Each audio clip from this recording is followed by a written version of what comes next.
What is going on? Supplemental Sense, bringing you a video about sleep and how you can get some of that good deep sleep without using drugs or different hormones. And I'm going to be revealing the secret weapon to getting this deep sleep, which is very cheap and very simple. Alright, so I could go over a bunch of the statistics on how many people have insomnia problems and all those different types of things, but I'm sure that if you clicked on this video, you're not looking to hear all those, you just want some good solutions. So I'm going to hop right into those things. So some of the things I'll be going over in this video are the benefits of having good optimal sleep, and how melatonin's been misused for many years, and I'm going to expose the real truth behind the melatonin supplements.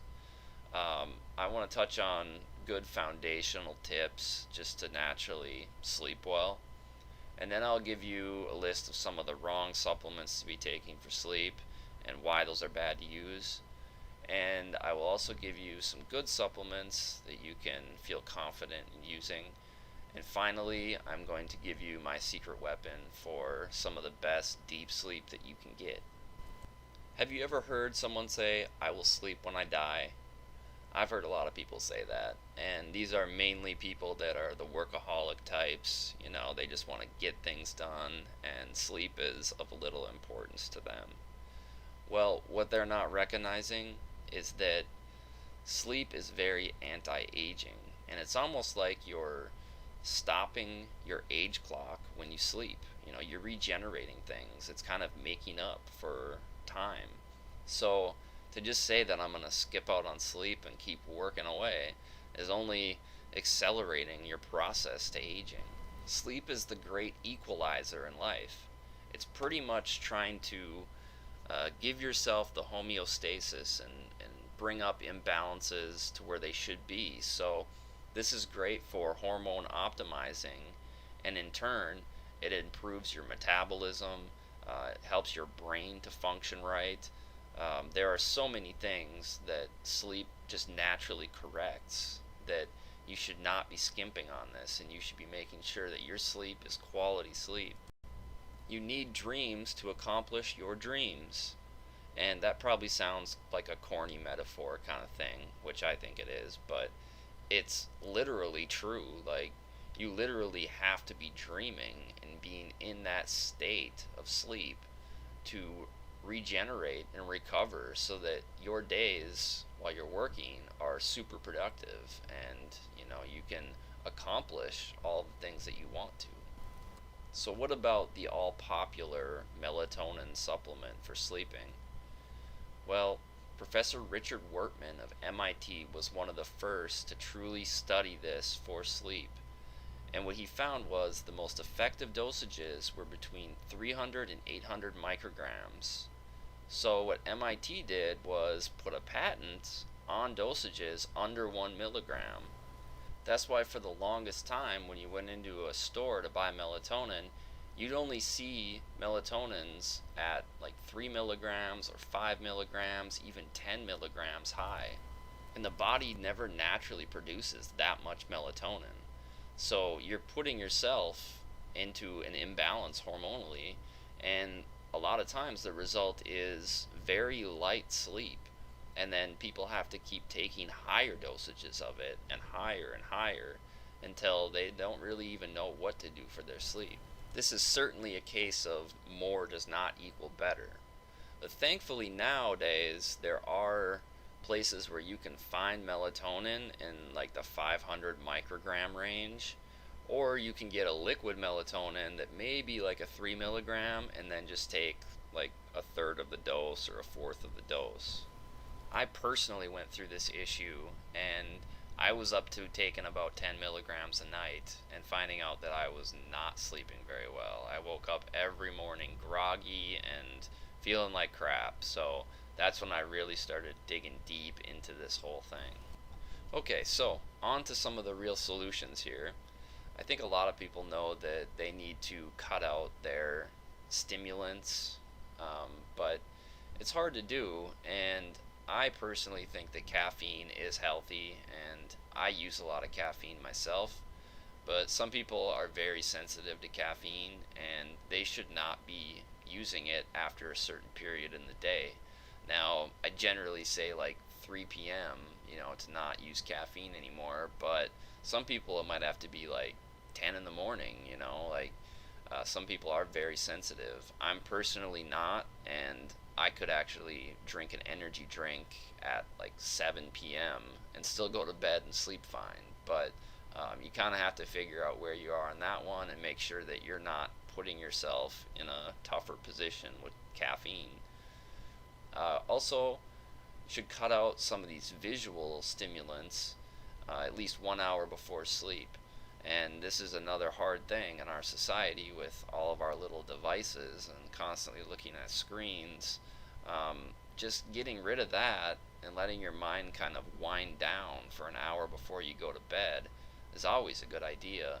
And I like to recommend reading a book that seems to put a lot of people to sleep, and then it gets your mind thinking about different, fantasy things or whatever to kind of put your mind into that sleeping state. I always recommend exercise, physical work, especially if you like to lift weights. That's a great one because not only are you tiring yourself out in a healthy way, but lifting weights does give your body a better sugar metabolism mechanism. And one of my other key tips is to do a little bit of a carb load an hour or two before bed so that you get that carb crash right as you're going to bed, and those, make you tired. And if you're someone that lifts weights and your sugar metabolism is running really well, then those carbohydrates are not going to hurt you before bed. And finally, sleep in complete darkness. That's what our body uses to produce melatonin.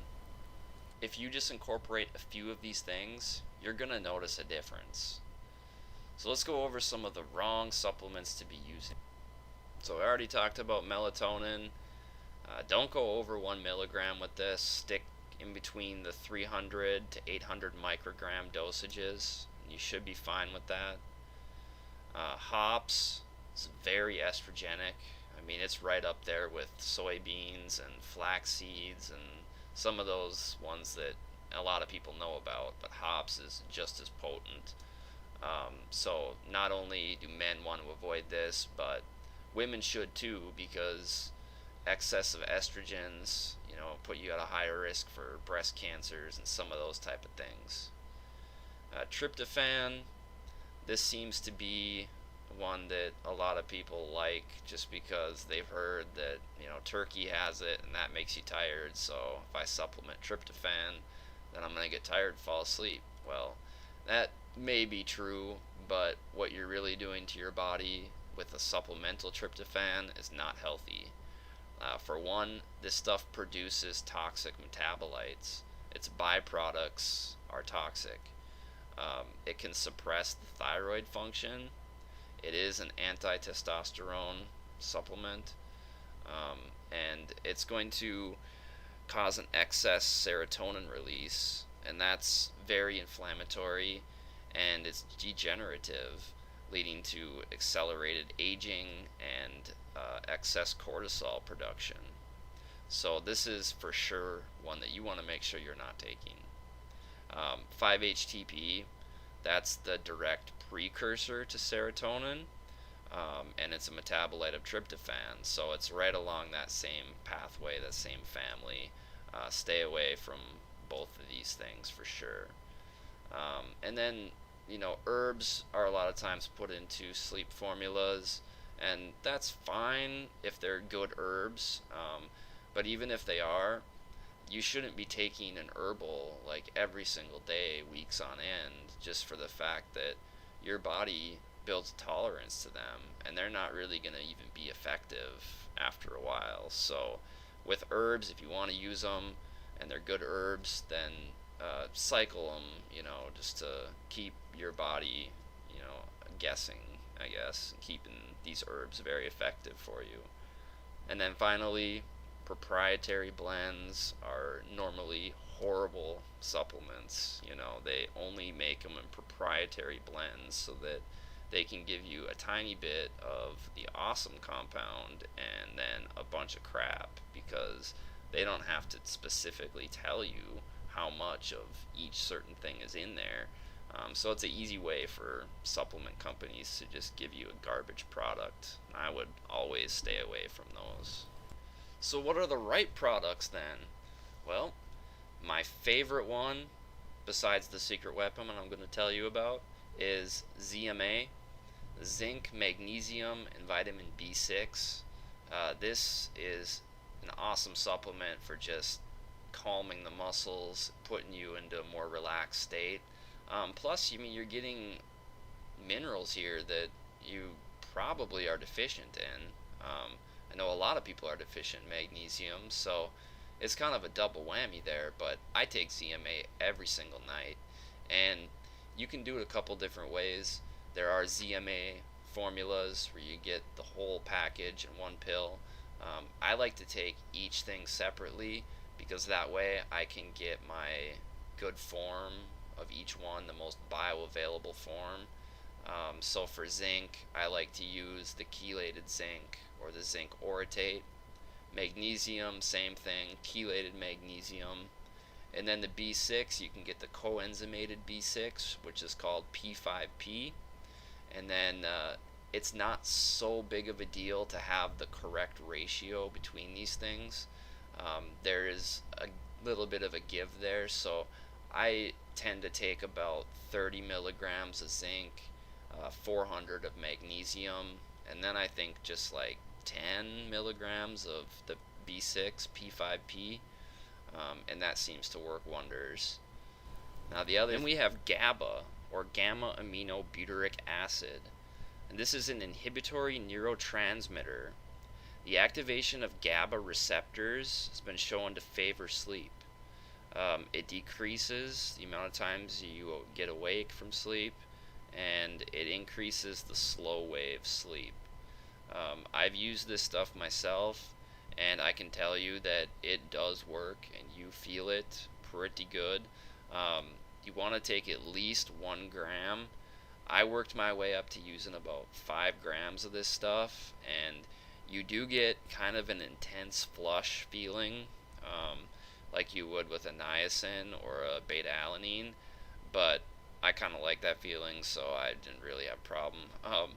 But after that flush wears off, your body is ready to just collapse. Like, your legs feel like jello, and I would just pass out. And you still sleep very well. You sleep very deep with this stuff, but the one problem is the long-term use may not be such a good thing for you, and I think taking a lot of GABA can start to bypass the blood-brain barrier, which is also not a healthy thing. So I did it as a little experiment, and it does work if you really need something powerful, but I wouldn't recommend it as like a long-term thing. Now we also have L-theanine, which is an amino acid, and this is a proven stress fighter or anxiety fighter. It helps you to kind of slow down your mind. Some of those people that just can't quite get their mind to stop when they're trying to sleep, I've had that problem before. Theanine works great for this. It increases the alpha brain wave activity, which is very high when you're in your REM sleep. So increasing your REM sleep means better sleep quality overall. And it does actually increase the effectiveness of the GABA system. So theanine and GABA working synergistically together can be a very effective combo. You should look at taking about 50 milligrams to 200 milligrams of theanine, and this is something that you can take every single night. It's just an amino acid that's very healthy for you, so you can try that out if you like. Ashwagandha mainly is on my list because it's such a great stress fighter. Really helps to balance your cortisol levels, and for some people that are high anxiety, high energy, the ashwagandha is actually going to calm them down. and I take ashwagandha, but more for a pick me up, because it's an adaptogen herb. It picks me up and gives me energy, so I take it usually earlier on in the day. But its overall help with the cortisol and the stress is just gonna make your night much better, even if you use the ashwagandha during the daytime. And then finally, I have lavender on here. Using it as an essential oil is great. If you diffuse it in your room or something like that, can be very helpful. Something that is not going to harm you in any way. And finally, the king of the sleep supplements and the secret weapon, the amino acid glycine. It's very simple and very cheap, and it works better than anything that I've ever tried. Some of the studies that have been done on glycine for sleeping included a study where they gave participants about a 3-gram dose each night for 2 to 3 weeks, and the participants were only allowed to sleep for 5 hours a night. But what they found was that these people were still waking up feeling as refreshed as they would if they had gotten the 8 hours of sleep. They really didn't show any ill effects from the sleep deficit. What the glycine is able to do is to give you more time in those deep sleep states. Those stages where you get the most growth hormone release and the most recovery and regeneration. It's kind of like a cheat or a hack to your sleep. And in my own personal experience with glycine, I had been taking it for about 2 weeks straight. And then I decided that I was going to take a few nights off from it. And what I found was I was still sleeping just as good as I had been while I was on it. Because amino acids store up in your body, you don't have to take them all the time. And what I've found to be a pretty good balance is taking it once every 3 nights. And I mean, I just sleep amazing with it. So, this is something that you definitely want to give a try. Now, if you're someone that likes to pop pills, may not be so appealing because a 3-gram dose is a lot, and generally glycine comes in about 500 milligrams per pill. So you're taking like 6 pills each night, and that's not that fun. So I recommend finding a good glycine powder to use. That's what I use. And the powder, it just tastes sweet, kind of like sugar. So it's very easy to take and to get down. Glycine and GABA are pretty much working on the same things, and they're going to give you the same effects, except the glycine's not going to give you a flushing effect. So it's one of the easiest things to take, and it's very safe. And a lot of people don't get that much glycine in their diet unless they're doing bone broth or something. So um, that pretty much wraps it up for this video. Go out, find some glycine, give it a try, and you're going to notice something the very first time you take it. Please subscribe to my channel. I have more videos on the way. You can look forward to some on muscle building, metabolism boosting, blood sugar control. I have an estrogen lowering protocol, and I'm going to do a video on my top 10 supplements that I like to use daily. So from Supplemental Sense, have a great day, and I will be back soon.